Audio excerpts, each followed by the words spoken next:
Protocol ভেঙে বিমানবন্দরে উষ্ণ আলিঙ্গন, গার্ড অব অনার, রাষ্ট্রপতি ভবনের নৈশভোজ থেকে কাশ্মীরি জাফরান উপহার। 2 দিনের সফরে আসা রুশ প্রেসিডেন্ট ভ্লাদিমির পুতিনের খাতির যত্নে একটু কম রাখেনি ভারতীয় প্রধানমন্ত্রী নরেন্দ্র মোদী। কিন্তু তাতে লাভের গুড় কতটা হাতে পেল নয়াদিল্লি? পুতিন দেশে ফিরে যেতেই এ নিয়ে শুরু হয়েছে আলোচনা। কারণ 4 বছর পর পুতিন ভারত সফরে এলেও এবার মস্কোর সঙ্গে বড় কোনো দ্বিপাক্ষিক চুক্তি করতে পারেনি নরেন্দ্র মোদী সরকার। গত 5ই ডিসেম্বর দিল্লির হায়দ্রাবাদ হাউসে রুশ প্রেসিডেন্ট পুতিনের সঙ্গে দ্বিপাক্ষিক বৈঠক সারেন মোদী। আলোচনা শেষে যৌথভাবে গণমাধ্যমের সামনে বিবৃতি দেন 2 রাষ্ট্রনেতা। শুধু তাই নয়, ওই সময় 16টি চুক্তিতে সই করেন 2 দেশের পররাষ্ট্রমন্ত্রী। কিন্তু তারপরেও গোটা বিষয়টিকে অত্যন্ত সাদামাটা বলেই মনে করছে কূটনৈতিক মহল।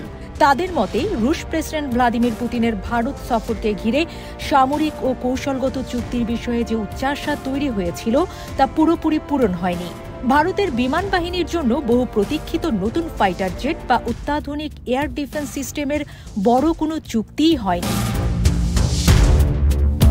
পুতিন সফরে আলোচনার কেন্দ্রবিন্দুতে ছিল ভারত রুশ প্রতিরক্ষা চুক্তি। পুতিন ভারতে আসার আগে মস্কোর কাছ থেকে নয়াদিল্লি S-400 ট্রায়াস, S-500 প্রমিথিউসের মতো আকাশ প্রতিরক্ষা ব্যবস্থা এবং 5ম প্রজন্মের স্টেলথ শ্রেণীর ফাইটার জেট Su-57 কিনতে চলেছে বলে খবর প্রকাশ করে একাধিক গণমাধ্যম। যদিও পুতিনের ভারত সফরে বাস্তবে সেই ধরনের কোনো সমঝোতা হয়নি, এর নেপথ্যে যুক্তরাষ্ট্রের চাপকে দায়ী করেছেন বিশ্লেষকরা। অবশ্য এই সফরে ভারতকে অপরিশোধিত তেল সরবরাহ অব্যাহত রাখার প্রতিশ্রুতি দিয়েছেন পুতিন। হায়দ্রাবাদ হাউসে ভারত রাশিয়ার শীর্ষ বৈঠক শেষে পুতিন বলেন, দিল্লিকে নিরবচ্ছিন্ন জ্বালানি সরবরাহ করতে প্রস্তুত রয়েছে মস্কো। দ্বিপাক্ষিক সহযোগিতার ক্ষেত্র প্রসারিত করার লক্ষ্যে অনেক চুক্তি স্বাক্ষর করছি আমরা। অবশ্য যুক্তরাষ্ট্রের চাপে সস্তায় পাওয়া সত্ত্বেও মস্কোর থেকে অপরিশোধিত তেল আমদানি অনেকটাই কমিয়ে দিয়েছে ভারত।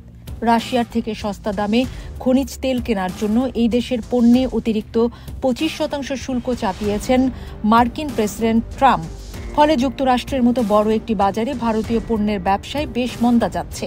আর এ কারণেই রাশিয়ার কাছ থেকে ভারত আদৌ অপরিশোধিত তেল কেনার সাহস দেখাবে কিনা তা নিয়েও সন্দেহ রয়েছে। এদিকে পুতিনের সফরকে পুরোপুরি নেতিবাচক মানতে রাজি নয় কূটনৈতিক একাংশ। তাদের দাবি, ভারতের সঙ্গে অস্ত্র চুক্তির মতো সংবেদনশীল ব্যাপার নিয়ে অতীতেও খুব বেশি ঢাকঢোল পেটায়নি রাশিয়া। কিন্তু যুদ্ধ পরিস্থিতিতে ঠিকই ভারতকে অস্ত্র সরবরাহ করে গিয়েছে মস্কো। আগামী দিনেও মস্কো এভাবেই নয়াদিল্লির পাশে থাকবে বলে আশা প্রকাশ করছেন তারা। এদিকে পুতিনের সফরে রাশিয়ার ও ভারতের উদ্যোগে যৌথভাবে উৎপাদনের ব্যাপারে আলোচনা হয়েছে। তবে ইচ্ছাকৃতভাবেই এই ব্যাপারে ফলাও করে প্রচার করছে না নয়াদিল্লি ও মস্কো। কূটনীতিকদের মতে বর্তমান পরিস্থিতিতে ভারত রুশ প্রতিরক্ষা চুক্তি হলে নিষেধাজ্ঞা চাপাত যুক্তরাষ্ট্র।